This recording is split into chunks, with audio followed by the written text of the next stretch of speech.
우리 오늘 두 번째 시간입니다.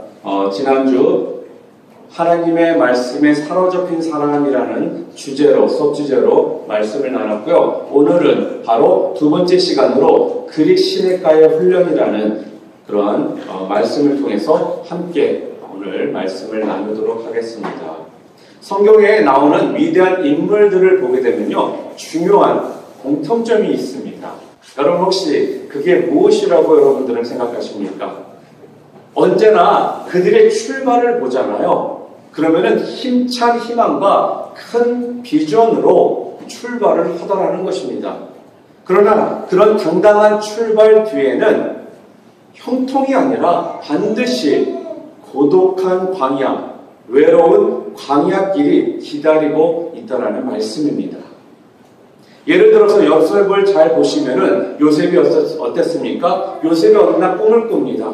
그리고 꿈속에서 형제들이 요셉을 섬기는 꿈을 꿨는데 형제들뿐만 아니라 부모님들까지도 요셉 앞에 나와서 그를 섬기는 그러한 꿈, 그 비전을 그가 꾸더라는 것입니다.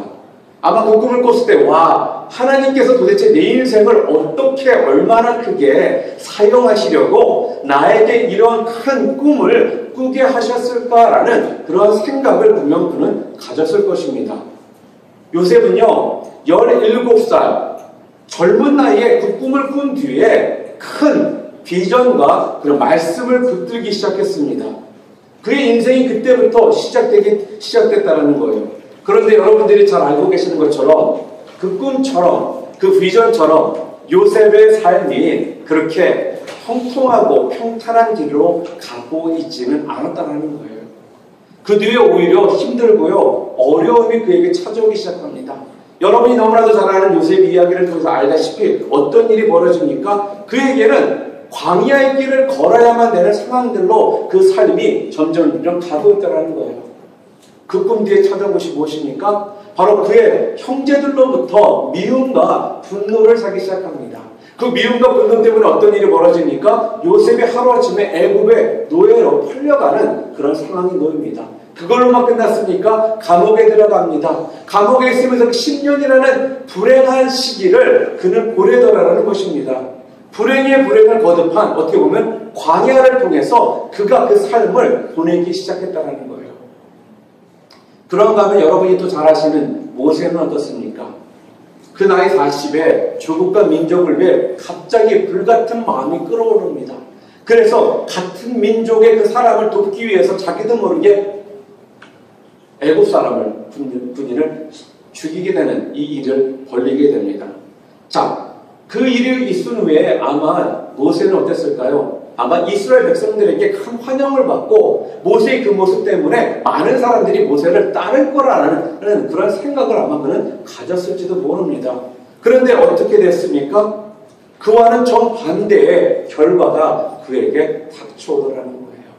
환영을 받고 이스라엘 민족의 어떤 영웅적인 모습 가운데 섰어야 되는데 40년 동안 광야에서 양이나 지는 그런 목동의 삶을 살게 되는 그런 결과가 그에게 왔다라는 것입니다. 또한 여러분이 잘 아시는 다윗은 어떻습니까? 아주 어린 10대 때 사무엘 선지자에게 기름 부으심을 받고 왕으로서 기름 부으심을 받게 되는 이런 이야기를 잘 알고 계실 것입니다. 그러나 기름 부음을 받았다고 해서 곧바로 그 이스라엘의 왕이 될 수는 없었습니다. 기름 부음을 받은 그 후로부터 시작해서 나이가 30세가 될 때까지 그는 어떻게 보면은 가장 활기형성한 그리고 신나서 열정적으로 살아야 될 10대와 20대의 삶이 바로 사울왕의 칼날과 창날을 피해서 도망다니는 도망자의 삶을 그가 살 수밖에 없었다는 거예요. 그리고 나서 그 도망자의 길이 끝난 후에 광야의 길이 끝난 후에 그때 가서 그는 이스라엘의 왕이 되었다는 것입니다. 여러분 이처럼 하나님께 쓰임받은 위대한 주님의 사람들은 믿음의 사람들은요 모두가 어떻게 보면 고독도 하고요 또한 외롭고 또 힘든 이 광야의 길을 다 거쳐가더라는 것입니다. 모두가 다 하나님의 이 광야 꼴을 거쳐야지만 그 다음 단계의 모습으로 서서 주님 앞에 쓰임받는 모습들을 우리가 보더라는 것입니다. 오늘 본문에 나오는 주인공 엘리야도 마찬가지였습니다. 엘리야의 출발을 보면요, 다른 믿음의 사람들과 똑같이 아주 멋있고요, 또한 굉장히 희망찬 그런 모습들을 우리가 볼 수가 있었습니다. 어느 날 엘리야가 아합 왕 앞에 나와서 어떻게 합니까? 모든 문무백관들이 모여있는 그 앞에서 큰 소리로 선포를 하죠. 바로 오늘 본문 17장 1절 후반부에 내가 섬기는 이스라엘의 하나님 여호와께서 살아계심을 두고 맹세하노니 내 말이 없으면 수년 동안 비도 이슬도 있지 아니하리라 라면서 멋지게 아합 왕 앞에서 큰 소리로 선포를 합니다. 여러분, 얼마나 멋진 모습입니까? 얼마나 대단해요. 자기의 목숨을 내놓고 지금 선포하는 그러한 모습 아니겠습니까? 그 당시에 부패하고 타락한 시대를 향한 힘찬 외침이었다는 거예요. 또한 캄캄하고 어두운 시대를 밝힐 수 있는 진짜 빛과 같은 그러한 선포였다는 것입니다. 그런데 그렇게 멋지게 출발한 엘리야인데 그 다음 장면에 어떠한 모습이 나옵니까? 우리가 잘 알고 있는 17장 전반부 전체적으로 바라보면요, 엘리야는 그 다음 장에서 도망치는 모습이 나옵니다. 그것도요, 하루 이틀 그냥 도망쳤다가 돌아오는 것이 아니라 3년이라는 긴 시간을 몰래 숨어서 지내더라는 거예요. 한마디로 말해서 뭐예요? 큰 소리 치고 한번 뻥 쳐놓고 36개 주랭랑을 쳤던 사람이 바로 엘리야라는 거예요. 참, 얼마나 참 민망스럽고 수치스러운 모습입니까?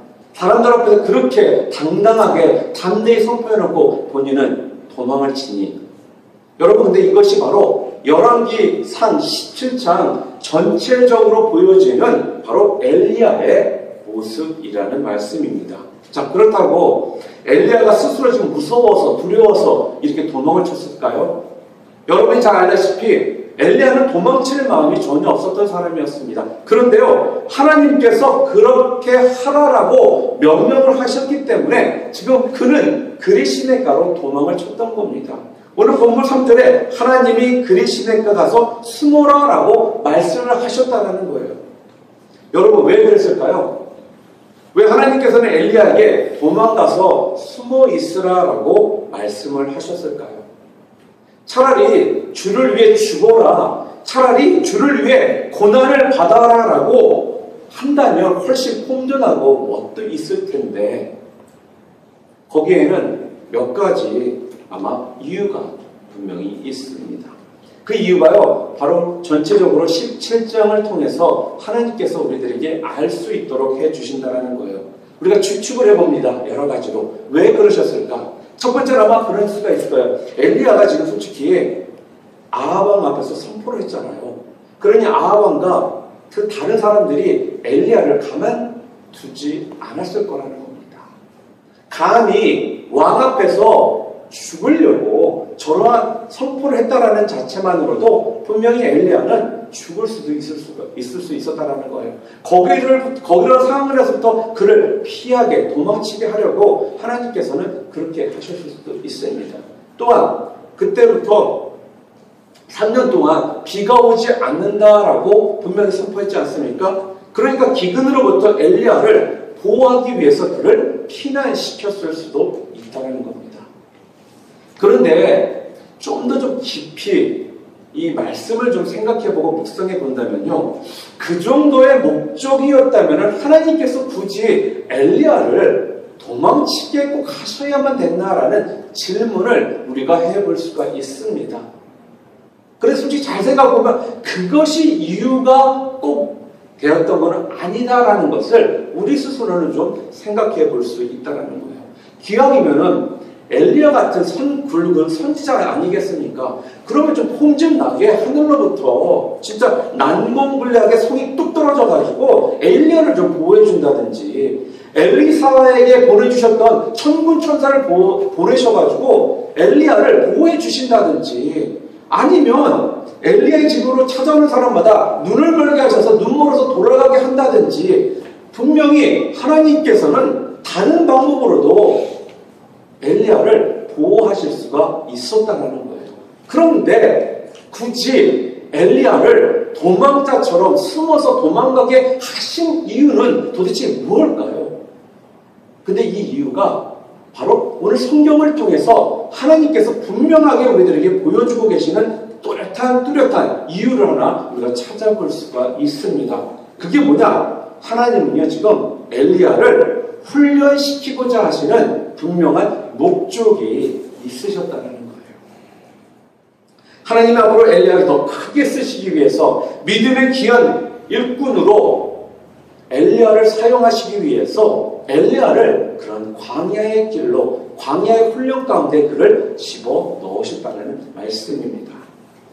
이게 무슨 말씀입니까? 내가 지난주에도 한번 여러분들께 말씀드렸습니다. 엘리야하면 가장 우리들이 생각나는 엘리야에 대한 우리가 생각할 수 있는 것이 무엇이라고 그랬어요? 바로 갈멜산에서 바하와 아세라 선지자들과 850대 1로 싸워서 승리한 그 사건을 아마 가장 많은 분들이 엘리야 그러면 기억을 하시는 그런 상황이라는 거예요. 그 자체만으로도 굉장히 익사이트되지 않습니까? 1대 10도 아니에요. 한국에는 옛날에 좀 몸 좀 쓰고 펀치 좀 섰던 사람이 뭐 1대 15, 1대 20 얘기하면 우리가 확 하고 소리치잖아요. 지금 850대 1로 싸워서 승리하는 그런 사건을 허락해 주셨다는 거예요. 누구에게요? 엘리야에게 그렇게 하셨다는 거예요. 여러분, 하나님께서 엘리야에게 바라셨던 것이 바로 이러한 모습이라는 것입니다. 하나님은요, 엘리야가 이런 일을 감당할 만한 위대한 믿음의 사람이 되기를 원하셨기 때문에 그에게 도망이라는 그리시네가라는 훈련을 그에게 허락하신 것입니다. 한번 볼까요? 지금 보면 17장에 나와 있는 엘리야는 어떠한 사람일까요? 그 일을 감당할 만한 인물입니까? 아니라는 것입니다. 이것을 감당할 만한 인물이 아직은 엘리야가 아니라는 사실이에요. 담대한지는 모르겠습니다. 아직 그러나 부족하고 연약한 자였다라는 말씀이에요. 본인 스스로는 준비가 되었다고 담대한 가운데 선포하며 나갔지만 하나님 보시기에는 거기까지가 그가 할 수 있었던 일이었다는 거죠. 아합왕 앞에 나가서는 선포했지만 850대 1로 그런 바알과 아세라 선지자들과의 대결에서 승리할 수 있을 만큼 그런 믿음의 능력의 사람으로서는 아직 엘리야는 17장에서는 준비가 되어 있지 않았다는 말씀입니다. 그런데요, 준비가 안 됐으니까 쉽게 포기할까요? 아니면 준비 안 되는 사람은 그냥 바꿔버립니까? 아니라는 말씀입니다. 우리 하나님께서는 절대로 포기하거나 바꾸지를 않으십니다. 우리 하나님께서는 엘리야를 버리시지 아니하시고 그 일을 감당할 만한 인물이 되도록 엘리야를 훈련시키시더라는 거예요. 이게 바로 여러분과 제가 믿고 있는 하나님의 방법이라는 말씀입니다. 네. 여러분, 내게만 주어진 어떻게 하나님의 비전과 꿈이 있으시죠? 어떤 미션들이 여러분들 가지고 있는 것들이 아마 계실 것입니다. 그런데 지금 여러분 자신들의 모습을 한번 바라보시기 바랍니다. 그 꿈과 걸맞는 여러분들의 모습이 지금 준비되어 나가고 있습니까? 아마 많은 분들은 그렇게 생각 안 하시는 분들이 많을 거예요. 아직 나는 준비가 안 됐고, 아유, 난 아직 가려면 멀었어. 나는 너무나 부족해. 나는 능력이 없어. 라면서 어떻게 보면 불가능할 거라는 이런 생각을 갖고 있는 우리들의 모습이 있다는 거죠. 그런데 여러분, 하나님께서는요, 절대로 결코 포기하지 않으시겠다는 거예요. 하나님께서는 하나님의 꿈과 비전을 이루시기 위해서 반드시 여러분들을 포기하지 않으시고 바꾸지 않으시고 훈련을 통해 주님께서 하나님께서 쓰실 수 있는 일꾼으로서 빚어 가신다는 사실입니다. 그러기 위해서 우리들에게 광야의 훈련들을 허락해 주시는 거예요. 하나님께서 할 일이 없으셔서 여러분들하고 장난치시기 위해서 여러분에게 고통을 주시고 힘든 그런 상황들을 주시는 것이 아니라 여러분들을 들어서 사용하시고자 여러분들에게 그런 훈련을 허락해 주셔서 그 훈련을 통해서 이렇게 엘리야처럼 지극히 평범한 사람이 구약시대에 대표하는 인물로서 쓰임받았던 것처럼 여러분 자신들도 그렇게 하나님께서 쓰시겠다는 말씀입니다. 이런 분이 바로 여러분과 제가 믿고 있는 하나님이라는 거예요. 이런 하나님을 믿고 있는데 여러분 좋아서 미쳐야 되는 게 어떻게 보면 정상이라는 거예요. 저는요 진짜 가끔씩 이유 없이 그냥 시시 웃게 돼요. 왜요? 좋아서 미치겠거든요. 지금 걷고 있는 이 길이 결과적으로 하나님께서 쓰시고자 나를 훈련시키시는 과정이라는 생각이 드니까 너무나 감사한 거예요. 왜요? 그 후에 내 모습이 어떤 모습으로 변화될지에 대한 분명한 내 기대함이 있기 때문에 그렇다는 겁니다. 사랑하는 우리 뉴라이프 디비전교회 형제자매 여러분, 마찬가지입니다. 하나님은 절대로 여러분들에게 포기하라, 나는 더 이상 너와 관계하고 싶지 않다, 이러시는 분이 아니신 그런 하나님이시라는 것을 믿으시기 바랍니다. 아멘.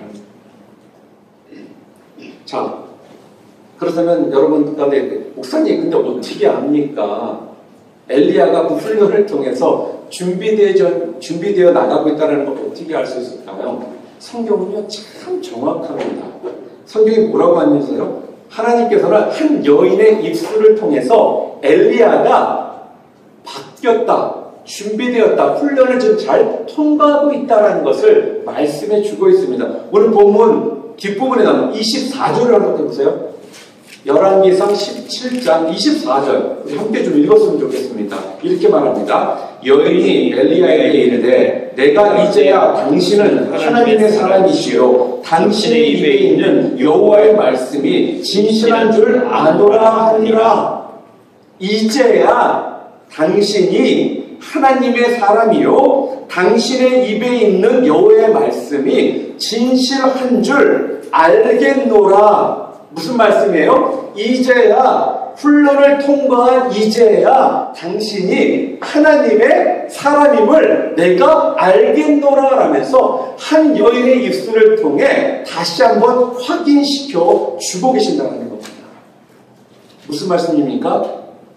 하나님은 17장의 여러 가지 사건과 과정을 통해서 하나님이 준비해 두신 이 광야 학교를 통해서 엘리야를 이제야 진정한 하나님의 사람으로 변화시키셨다라는 그 이야기입니다. 이제야 18장에 나오는 갈멜산의 놀라운 역사를 감당할 만한 인물, 능력의 사람으로, 믿음의 사람으로 되게 하셨다라는 그 이야기입니다. 그런 의미에서요, 오늘 본문에 나와 있는 이 그리 시냇가는요, 단순한 물이 흐르는 시냇가가 아닙니다. 정확히 말하면 엘리야를 훈련시키시는 하나님의 첫 번째 훈련장이었다는 거예요.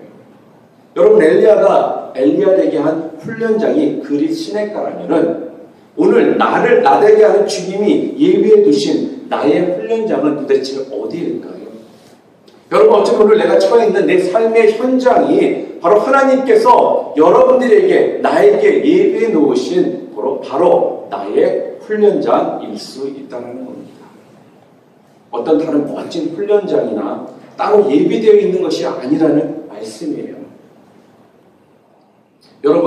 여러분이 다니는 직장, 여러분이 지금 다니고 있는 학교, 또 여러분이 지금 하고 계시는 사업장, 이런 것들이 바로 하나님께서 여러분을 인도하신 그런 훈련장이라는 말씀이에요.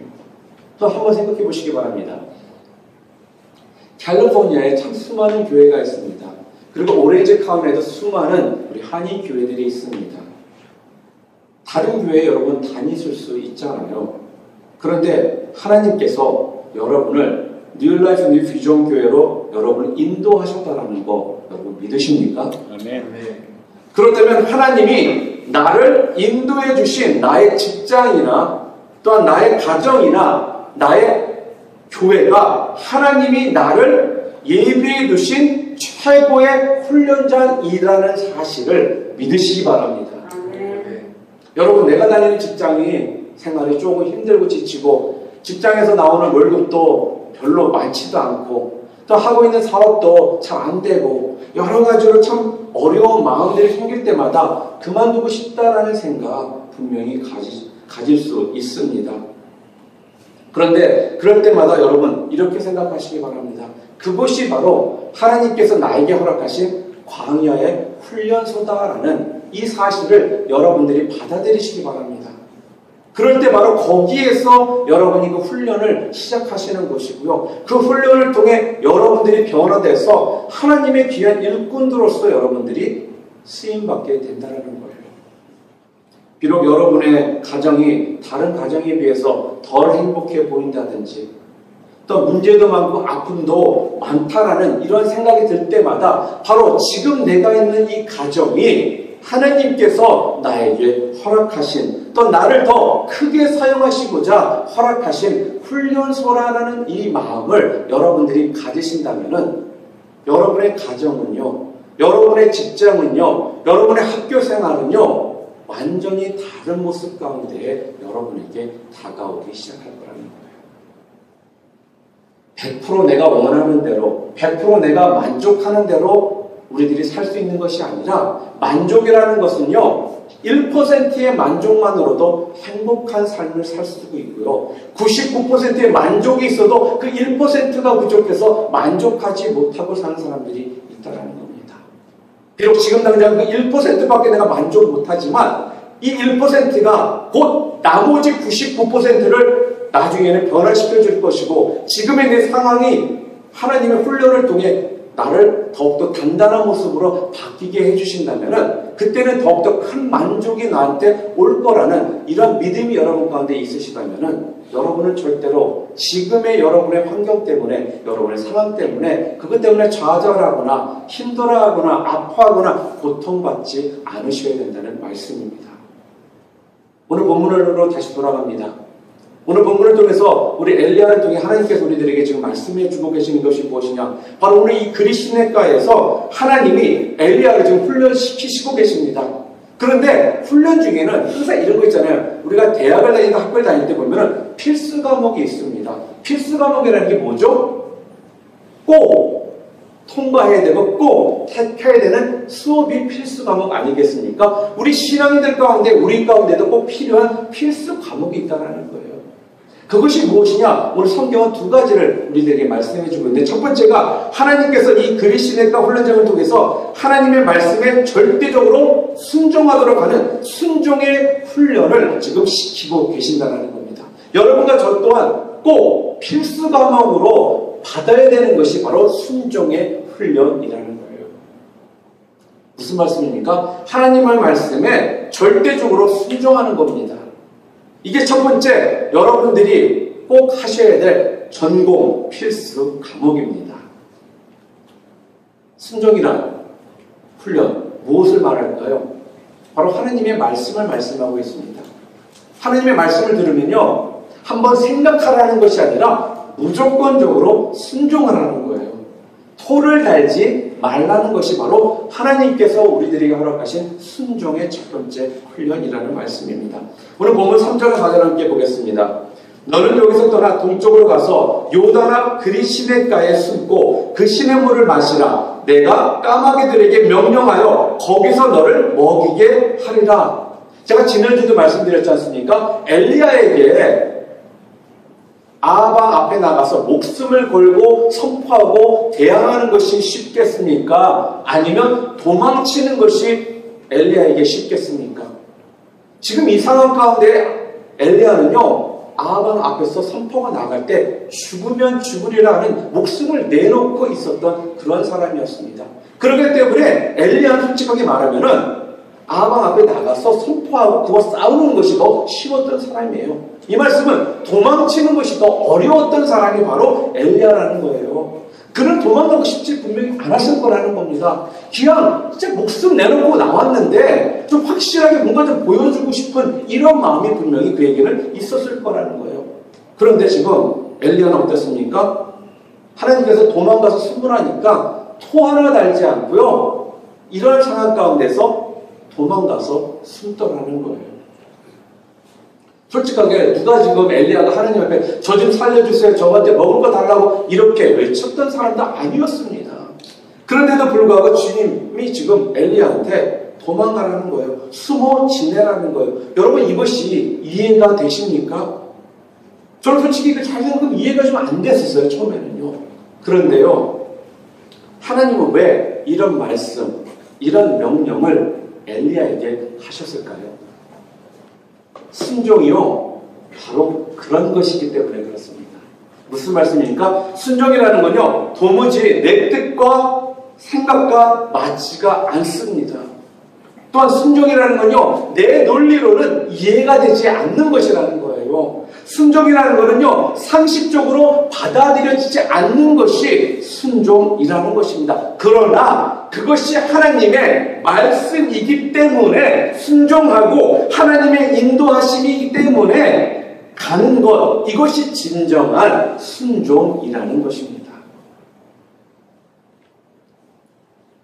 하나님의 사람이라면 누구나 지키고 받아들여야 할 가장 기본적인 믿음의 훈련이 바로 순종이라는 말씀입니다. 여러분 여리고성에 대한 이야기 잘 아시죠? 여러분 생각을 한번 해보시기 바랍니다. 여리고성을 하루에 한 바퀴씩 돌래요. 그리고 7일째는 7바퀴를 돌라는 이런 명령을 그들이 받았습니다. 솔직하게 지금 여러분과 저는 성경을 읽고 이 스토리를 잘 아니까, 결론을 다 아니까 별로 이게 이상하게 느껴지지가 않습니다. 그런데 한번 생각해 보시기 바랍니다. 이게 얼마나 어처구니 없는 명령입니까? 얼마나 우스울 그런 이야기냐고요. 여리고 사람 입장에서 보면은 맨날 아침마다 이스라엘 백성들이 일찍 일어나가지고 새벽에 자기 자신들을 기습작전으로 자기를 공격하는 걸로 생각할 수도 있잖아요. 그런데 할머니, 할아버지, 손자, 손녀 잡고 둥글게 이거 하는 것도 아니고 성을 뱅뱅 도는 겁니다.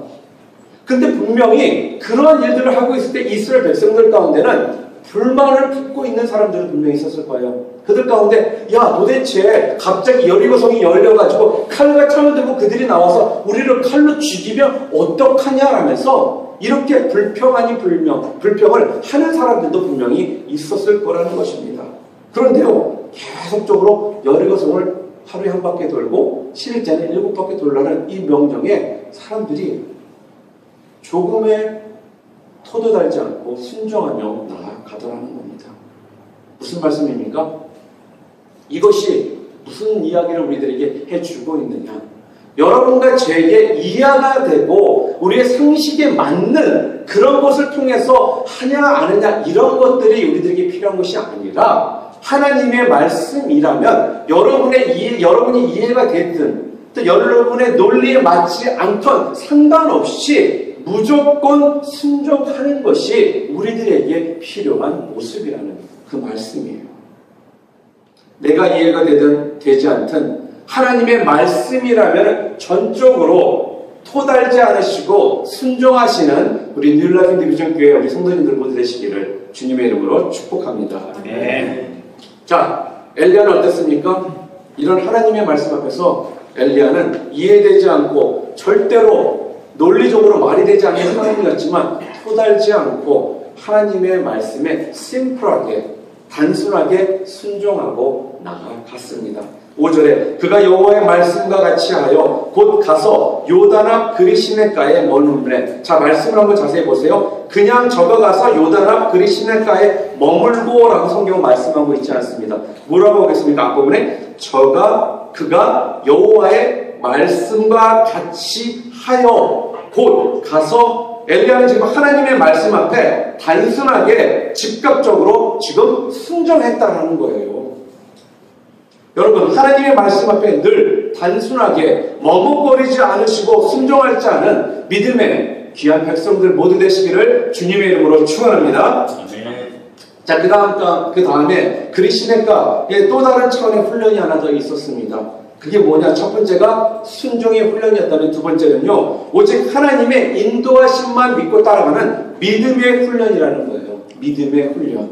6절 말씀 보겠습니다. 까마귀들이 아침에도 떡과 고기를, 저녁에도 떡과 고기를 가져왔고 그가 시냇물을 마셨으나 라고 성경은 말합니다. 여러분 왜 하필 하나님께서는 엘리야를 시냇가로 인도하셨을까요? 그리고 이왕 인도할 거면 좀 큰 시냇가 같은 데로 좀 인도해 주셨다면은 7절 말씀에 나온 것처럼 얼마 후에 그 시내가 마른이라라는 이런 일이 없었을 거 아니겠습니까? 그런데 도대체 왜 하나님께서는 이런 조그만 그리 시냇가로 그를 인도해 주셨을까요? 거기에도 분명한 이유가 있었다는 겁니다. 이것은 처음부터 하나님께서는 엘리야에게 하나님만 전적으로 의지하도록 하고자 하시는 하나님의 섭리가 거기에 담겨 있었다는 거예요. 여러분 오늘 본문에 보게 되면 지금 엘리야가 어디에 있습니까? 그릿 시냇가에 그는 있습니다. 여기서 그릿이라는 그 이름이 뜻이 무엇이냐면 바로 단절이라는 그런 뜻을 가지고 있습니다. 이 말씀은 외부 세계로부터 완전히 어떻게 해요? 끊어져서 아무것도 없는 단절된 그런 상태에 그 자신을 엘리야를 놓기를 원하셨다는 거예요. 아무것도 없으니까 뭐만 바라봐요? 오직 하나님만 바라보도록 그에게 이런 상황을 환경을 허락하셨다는 겁니다. 하나님의 공급하심과 하나님의 인도하심만을 온전히 신뢰하는 믿음의 훈련장이 바로 그래서 그릿 시냇가였다는 것입니다. 여러분 그릿 시냇가에서의 하루를 한번 상상해 보시기 바랍니다. 아침에 일어났습니다. 해가 떠오르니까 까마귀가 까르르 날라옵니다. 그러더니 뭔가를 입에서 뚝 떨어쳐줘요. 그걸 딱 받아보니까 고기하고 먹을 겁니다. 자, 먹었습니다. 또 저녁이 됐어요. 해가 질 무렵에서 또 까르르 날라와요. 근데 뭔가 또 입에서 뚝 떨쳐줘요. 봤더니 또 고기하고 또 먹을 것입니다. 또 그 저녁 먹어요. 물 마셔요. 여러분 한번 생각해 보세요. 이러한 삶을 매일매일 3년 동안 엘리야시 지금 살아야 되는 거예요. 아니 도대체 하나님께서는 왜 그에게 이러한 일을 매일 반복적으로 하도록 이런 환경 가운데 그 엘리야를 집어넣으셨을까요? 다른 게 아니라는 겁니다. 하루하루를 전적으로 하늘만 바라보라는 그 하나님의 뜻이 섭리가 거기에 있었다는 겁니다. 간단하게 말해서 작은 까마귀가 하루하루 끼니를 입으로 날아다가 주는 이 상황, 기왕이면 좀 큰 독수리나 큰 새가 한 달치를 한 번에 뚝 떨어지면 그냥 신경 안 쓰고 그 한 달치 먹고 살다가 또 한 달치 또 보내주면 좀 편하잖아요. 그런데 하나님께서는 그러한 큰 독수리를 통해서 음식을 날라다 공급해 주신 것이 아니라 조그만 까마귀를 통해 간신히 한 끼 먹을 양만 딱 보내주시더라는 거예요. 왜 그럴까요? 우리 간혹 이러한 생각들 갖지 않습니까? 저만은 이런 생각 갖는지 모르겠지만 하나님이 기왕 좀 나를 좀 떼돈 좀 벌게 해주셨으면 좋겠다 라는 생각도 안 가져보셨으니까 가끔씩 라로가 돈이 엄청나게 금액이 올라가면 속을 한 번씩 생각해보죠? 그래 저거 내가 가지면 내가 하나님을 위해서 이것도 쓰고 저것도 쓰고 나름대로 생각들 참 많습니다. 그런데 신앙생활 하시는 분들 중에 로또 당첨돼가지고 신앙생활 잘했다라는 분 들어보신 적 있으세요? 저는 솔직히 못 들어봤습니다. 근데 거기에는 분명한 하나님의 뜻이 있었다는 거예요. 하나님께서는요 우리들에게 그런 삶을 허락해 주지 않으십니다. 왜요? 그랬을 경우에 우리들이 어떻게 하나님으로부터 멀어지는 삶을 살게 될지를 너무나도 뻔히 잘 알기 때문에 그래요. 그래서 하나님께서는 우리들에게 하루하루를 공급할 수 있는 양의 어마운트만 우리들에게 허락해 주심으로써 매 순간 하나님만 바라보도록 하시고자 하는 하나님의 섭리가 거기에 담겨 있다는 거예요. 그래서 혹시라도 좀 기왕이면 좀 쓰고 남을 만큼 좀 물질적으로도 좀 주시지 간신히 우리 식구 먹고 살 정도만 주시는구나 라면서 혹시라도 불평불만 하셨던 분들 계시다면 거기에는 분명 하나님의 놀라우신 섭리가 있다는 사실을 여러분 믿으시기 바랍니다. 하나님은 우리들이요 하나님으로부터 물질을 통해서 하나님으로부터 멀어진 삶을 원하시는 것이 아니라요 하나님과 좀 더 가깝고 하나님만을 의지하고 하나님만을 붙들고 사는 이런 하나님의 자녀들이 되기를 원하신다는 거예요. 그렇기 때문에 엘리야에게도 한 달치가 아닌 하루에 한 끼 정도 먹을 수 있는 양을 통해 그에게 공급해 주심으로써 전적으로 하늘만 바라보고 하나님만을 의지하는 그런 믿음의 사람으로서 훈련을 그에게 지금 하고 계신다는 말씀이죠. 여러분들에게도요 분명한 그러한 일들이 분명히 있습니다. 하나님의 인도하심은요 그래서 우리의 상상을 초월할 정도로 정말 신묘막측합니다. 가장 최선의 방법을 우리들에게 허락해 주신다는 거예요. 그런데 왜 하필이면 까마귀를 보내셨을까라는 생각 혹시 안 해보셨습니까, 여러분들? 아니, 새 중에도 까치도 있고 비둘기도 있고 종달새도 있고 새가 종류가 몇만 개가 있대요. 근데 왜 굳이 까마귀를 통해서 음식을 공급하셨을까? 여러분 성경 읽으면서 그냥 생각 없이 읽는구나, 여러분들은요. 네. 좀 생각을 좀 하시면서 읽으세요. 그럼 성경이 참 재미있거든요. 왜? 거기에는 하나님께서 분명한 이유가 있기 때문에 까마귀를 사용하신 때도 있고 비둘기를 사용하신 때 이렇게 분명한 뜻이 있으십니다. 자, 그 이유가 뭐냐면요. 레위기 11장 15절에 보게 되면은 까마귀는 죽은 식체를 먹는 짐승이기 때문에 불결한 짐승으로 규정이 되어 있습니다. 그렇기 때문에 까마귀를 아무도 가까이 하지 않기 때문에 그래요. 그렇기 때문에 까마귀는요, 아무도 눈치채지 않게 하는 하나님의 최선의 방법이라는 겁니다. 무슨 말씀입니까? 하나님께서 사람을 통해서 음식을 공급했다면은 그 사람이 잘못하다가 엘리야가 있는 곳을 알려줄 수도 있거든요, 분명히. 그리고 다른 동물들을 통해서 음식을 공급했다면 사람들이 그럴 거예요. 왜? 자세히 보거든요. 그럼 저기 좀 어디로 가고 있지? 라는 생각을 충분히 가지실 수가 있다는 거죠. 그런데 까마귀는 그 당시의 사람들은 불결한 짐승이기 때문에 쳐다보는 것조차도 싫어했다는 거예요. 그런데 하나님께서는 이러한 까마귀를 통해 죽은 시체를 먹는 이런 까마귀를 통해 산 사람의 목숨을, 그 음식을 공급하는 그런 역할을 감당하게 하셨다는 거예요. 이것이 바로 우리 하나님의 신명막측한 하나님의 방법이라는 거예요. 여러분 또 모세 한번 생각해 보시기 바랍니다. 모세가 애굽 궁전에서 애굽의 교육을 받으며 애굽 공주의 품 안에서 자랄 거라는 상상 해보셨습니까? 이 모세를 죽이고자 난리법석도 아니었지 않습니까? 그런데 애굽 공주의 품 안에서 모세가 자라더라는 거예요. 이것이 바로 우리 하나님의 최선의 방법, 신명막측한 하나님의 방법이라는 거예요. 여러분과 제가 상상할 수 있는 방법이 아닌 하나님께서는 최선의 방법을 통해 우리들에게 그런 일들을 허락하신다는 겁니다. 이런 것들이 바로 하나님이 우리들을 통해 하시는 하나님의 역사라는 말씀입니다. 하나님께서는 우리의 삶을 현장에서요, 우리들에게 멋진 모습으로 우리를 인도해 주십니다. 사랑하는 성도 여러분, 하나님께서 우리의 삶을 이처럼 순종의 훈련, 믿음의 훈련을 통해 멋있게 인도하신다는 이 귀중한 이 원리를 여러분들이 붙드시기 바랍니다. 절대로 하나님께서는 여러분들을 포기하지 않으시고요. 여러분들을 바꾸려고 하는 것이 아니라 훈련을 통해 변화되게 하신다는 사실을 여러분 믿으시기 바랍니다.